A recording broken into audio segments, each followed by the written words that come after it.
Well, today is another Monday. I figured I'd surprise you with a random test like some of the ones I put together. These seem to get pretty good reception. And so what I'm going to do is go through the 10 questions and then during the answer session I'll talk a little more about the subject matter. And I want you to let me know, keep up with how many you missed and how many you got right, and make any comments that you feel like you need to. Anyway, just let me know how you did. Leave a comment, like, and I appreciate all my subscribers. But anyway, let's just jump into this right now. Some of these are going to be very simple. Some of them are going to be a little more complex. So this is sort of random from various different things that that you learn, that you fool with when if you work on cars and do all kinds of stuff, and you're not a specialist that just does one thing. So let's jump into this first question. What's the term that describes point A indicated on this valve opening chart? Point A. Now look at that very carefully. Pause the video if you need to study it. Question 2. If the outer part of a harmonic balancer slips or shifts, the timing marks can't be trusted, the crank sensor might be damaged, the belt might wear unevenly, or any of the above.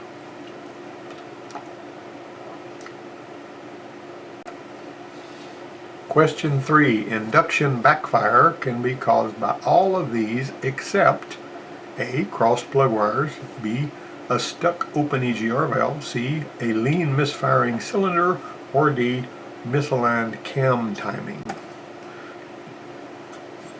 Question 4. Fill in the blank. What should be done to correct this? If you look under there and you see this, what do you need to do to fix this? Question 5. If you don't have a cylinder on and you do engine work, you should A. find somebody who will loan you one, B. use sandpaper, C. don't worry about honing the cylinders, or D. buy yourself a good hone. Question 6.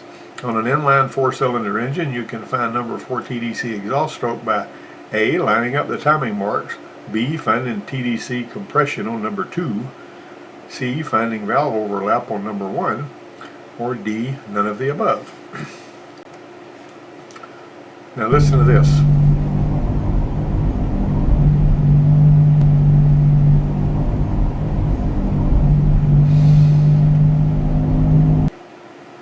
What's the most likely cause of this sound? Question 8. In an automatic transmission, what is a symptom of worn friction discs in a holding clutch? Alright. A. slipping in the controlled gear, B. grinding or gear noise under load, C. stuck holding clutch, or D. harsh engagement.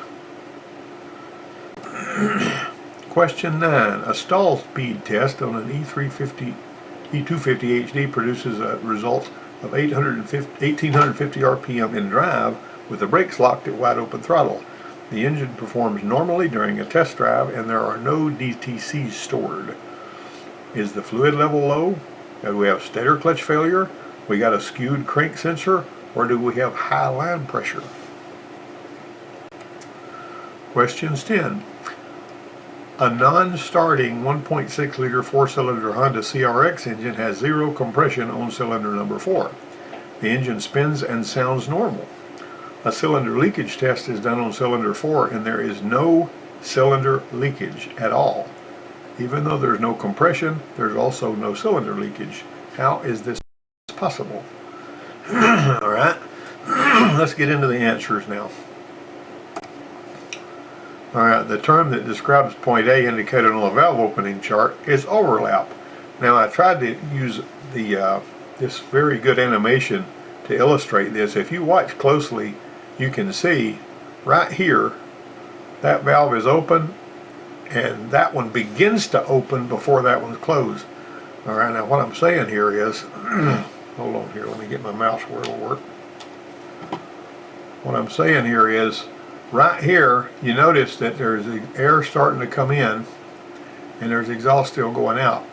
And this valve is not quite closed, but that one is beginning to open even though that one is not quite closed. Now what that does is it purges the rest of the inert mix that has already, you know, from the previous combustion event, it purges that out of there so that you have a nice, clean, without any leftover exhaust at all. Now, one of the things that Ford did in conjunction with Mazda when they built the Ford Contour in 1995 was they put variable cam timing on the exhaust camshaft, and they would close that the valves early when you were driving under load, just a little bit early, so that they could leave some of the exhaust in there. So it did away with the overlap. You would leave some exhaust in there, and because you left some exhaust in there, you didn't need EGR to let some go in there through the EGR system. Okay, and so that's how they eliminated EGR. That being said, my 2001 Jeep Cherokee, the yellow one I used to drive, it had no EGR because it could satisfy NOx requirements without EGR. Now, it didn't have variable cam timing.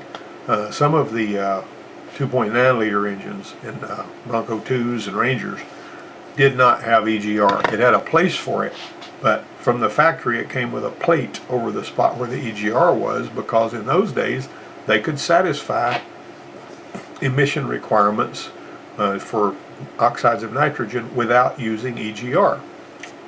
The catalytic converter was taking care of it well enough so that it didn't need to, or the combustion chamber temps weren't high. They did something else to make the combustion chamber temperatures low, which, you know, they can do that. There's all kinds of stuff that engineers can do as they're tweaking the, you know, the way the fuel is delivered. Couldn't do that with carbureted engines, but you could on fuel injection engines, particularly multi-point, even more so with gasoline direct injection. All right, if the outer part of the balancer slips, any of the above may happen. The timing marks may not be trustworthy, because on most balancers the timing marks are on the outside, and if the outside shifts, they're not indexed the same way with the crankshaft that they were. Crank sensor might be damaged. I've seen that on some of the 00 Explorer models, you know, like in my generation of Explorer. That balancer will slip and it will basically chew up the crank sensor, just destroy it. Seen that. I saw that 2 times in 1 week on 2 different Explorers. Hadn't seen it since then, but I know it happens. The belt might wear unevenly, obviously, if the part of the pulley is on the outside. Now, a lot of times the pulley is bolted to this. Sometimes it's part of it. It's going to depend on how it's done. If it slips on one that has the pulley bolted to it, you're not going to typically have that. But any of the above is possible. And, you know, this one here was on that Ford Probe I talked about a while back. It came completely off. And the guy found this in the driveway, and he could still drive the vehicle, but he didn't have any air conditioning because of had 2 belts on it. This was just one of them, you know. Induction backfire can be caused by any of these except a stuck open EGR valve. A stuck open EGR valve is not going to cause induction backfire, but it will cause the intake to get really hot. If you crank it up, it's idling rough, and it's, you know, everything else seems right. Within 60 seconds of you cranking it, if you feel that manifold and it's starting to get hot enough to burn your hand, it's got EGR flowing through there, and that's going to cause a rough idle. Except on a diesel, and whenever you open the EGR on one of those diesels, it quietens the diesel down. It does something different on a diesel than it does a gas burner. But this picture here is an aluminum intake manifold. There's a lot of square inches in there, and it had a bad enough induction backfire that it just busted the manifold. You probably haven't seen exactly this picture anywhere else, because it was sent to me by a friend of mine when this thing came into his shop. Fill in the blank. What should be done to correct this? You got to either reseal or replace the steering rack, because there's a seal in here. This is just a dust boot. There's not supposed to be any fluid in there. The funny thing about it is sometimes those seals will leak bad enough, and this thing will be clamped good enough on both ends to where it will hold all of the fluid that's leaking in there, and this thing will swell up like a balloon sometimes. Usually it doesn't do that. That's unusual. But if you see this leaking, or if you see it's wet, then the steering rack is leaking and it needs to be replaced. The seal is right in here, and see the power steering lines go in here, and this spool valve redirects the fluid that's coming in, and it'll actually put fluid on this side when you're turning that way and on that side when you're turning this way. And so that's basically how the steering rack works. Of course, you're also turning it using this rack and pinion here too. Question 5, if you don't have a cylinder on and you do engine work, you should buy yourself a good hone. I got tickled one time at this hillbilly looking fella named Donnie Smith, that's what I'll call him. And he was a skinny, whip-figured guy, and he had a big old beard on his face, and he talked more like a hillbilly than I do. Of course, I have a sort of a Texas vernacular, so I even got made fun of going to school in Alabama when I was growing up, because I didn't talk like anybody else, even though everybody else around here used an Alabama drawl. My Texas drawl didn't sound the same as theirs. Anyway, he's over there rifling around in this mechanic's toolbox. And I says, what are you looking in Philip's toolbox for? This is not your toolbox. He said, I'm looking for a cylinder hone. And I says, well, why don't you have a cylinder hone? You're an engine mechanic. He says, my brother borrowed my cylinder hone and he didn't give it back. And I said, why don't you get your brother by the beard and jerk him around? He goes, how'd you know my brother had a beard? I couldn't imagine him not having one. Heck, those boys probably had a moonshine still at home, Question 6. On an inline 4-cylinder, you could find number 4 TDC exhaust by lining up the timing marks. I used to have a Chrysler engine, like what you would find in a Dodge Neon or whatever, on the engine stand in the shop when I was teaching engine principles.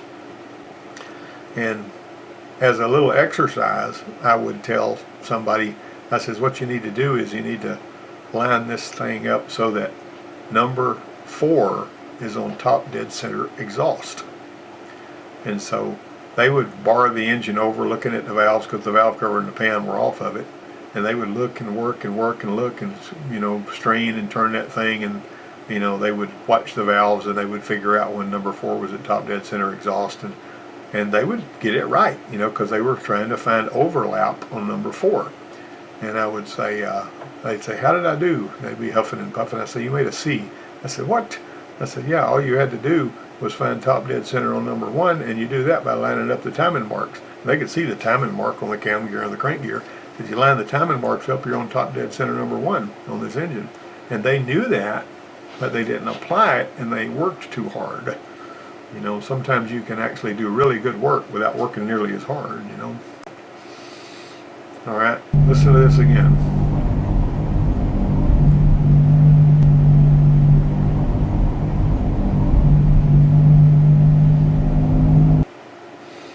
That is a bad right front wheel bearing. Because when you basically, like anytime you're hearing a noise like that, when you turn to the right, you're loading the left bearing. When you turn to the left, you're loading the right bearing. So if you turn to the left and the right bearing gets louder, then the right bearing is the one. If you turn to the right and the left bearing gets louder, you can get the point. The only caveat to this is, as accurate as it seems like it would be to do this, sometimes there are tire shops that will replace both front bearings just because they don't want to get burned. I have been smacked around myself. My aunt had a noise that I would have absolutely sworn in a court of law was coming from the left rear axle bearing. And we did this swerving thing, and it turned out that was a bad, and it sounded for all the world like it's coming from the left rear. It turned out it was the left front tire was all that was wrong with it. After we tore everything down and looked at the bearing, it was just fine.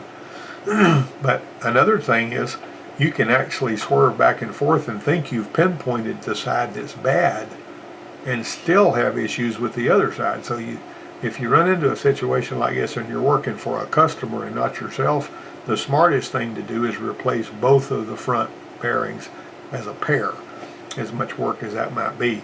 And I would just explain to them, we need to replace these in pairs if you want this done right.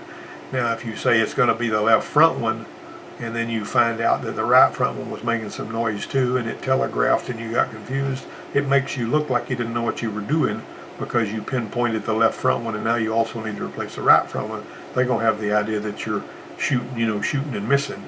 and that kind of thing. Bad, bad. So anyway, just keep that in mind. In an automatic transmission, what is a symptom of a worn friction discs in a holding clutch? Slipping in the controlled gear. Now there's driving clutches and there's holding clutches. A holding clutch is kind of like a band is a holding clutch, but it's basically, you think of a band a different way. So holding clutches are basically splined into the outside of the case, the inside of the case, and they're made to hold certain members so they don't turn.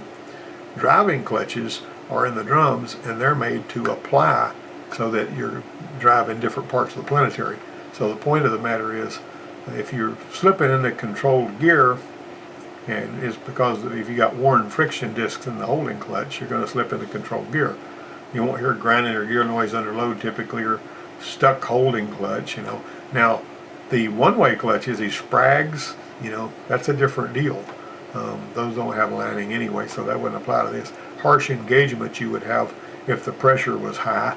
Like, for example, on most transmissions, if you lose power to the solenoids in the transmission and it's got an electronic pressure control solenoid, it defaults to high pressure because that keeps you from slipping the clutches and burning them up. It'll apply a lot harder, and it scares the daylights out of somebody, like they're afraid it's going to tear something up. But basically, harsh engagement is what it does to protect the clutches from slipping whenever it doesn't know, whenever it doesn't have any control over the pressure. It just by default goes to high pressure. Stall speed test on an E250 HD produces a result of 1850. That is the stator one-way clutch. Now this part right here spins along with everything else when you're driving down the road, but whenever the engine is driving this is going into the transmission turbine. This is the turbine, and if you looked inside here, you'd see a very similar set of vanes to this. You look like a jet engine. And so what happens is the pump is also driven by this. Okay, so it drives, fluid comes in here, and as this thing spins, it throws fluid against these vanes and begins to turn the turbine shaft. Well, when the fluid circles back, it comes through this stator, which is not moving. It's locked on this one-way clutch, and that stator's not moving. It actually multiplies the torque by causing that fluid to go back into here for maximum effectiveness. This is a torque multiplication device. When this one-way clutch doesn't work, so that it just spins both ways as it wants to, then what it's going to do is going to choke the engine down to a lower RPM when you're doing your stall speed test. And so anyway, you can go back and look at this chart if you want to, but that's an actual chart with the stall speed. We were working on the shop for them and had an expedition that we were working on looking for an engine skip. We were trying to, break torque and get it to misfire. And I was noticing while we were doing this, and it was nearly a brand new vehicle, that the stall speed was about 2,600 on that according to the book, and his stall speed he was stalling out at about 1,800. And I told him, I said, Philip, you may not have ever noticed this, but according to the stall speed, you've got a bad torque converter. And so we replaced the torque converter on that thing and brought his stall speed back up to 2,600. You might notice these race car guys will have a torque converter that's a real skinny little thing that's very small, and it stalls at a higher speed. And if you're stalling up in the engine's power curve, which would be like 3,600 on one of your normal engines like that. So this thing's stalling up in the power curve, and what you're going to have is they lock everything down and they floorboard this thing, and they get it's stalled out at 3,500 RPM or whatever, which is right up in close to the engine's power curve. And then when they want to jump off the line, they jerk their foot off the brake, and they're already in the power curve instantly off the line. See, that's kind of like these people talk about these the cars, the electric cars, like the Tesla and all these others, or the Ford Lightning that's got a motor for each wheel and all that. It's instant power. That's what they're doing whenever they're at the drag strip, and you see them holding the brake real hard and bringing it up into 3,500 RPM. See, if they had a lower stall speed converter on there, they wouldn't be in the engine's power curve when they came off. Question 10. This is a true story. It's kind of funny. It threw number 4 rod, broke it off, knocked a hole in the block. The rod was thrown out. The number 4 piston wasn't moving. The crankshaft would still turn because it had busted that.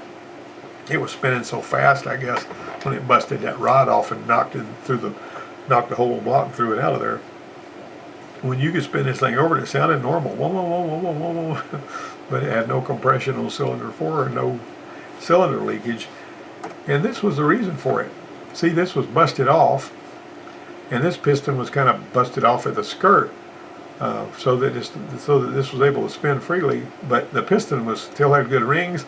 The valves were still sealing good, but it wasn't moving. All the rest of them were just going up and down to meet the man. They all had good compression and no cylinder leakage either.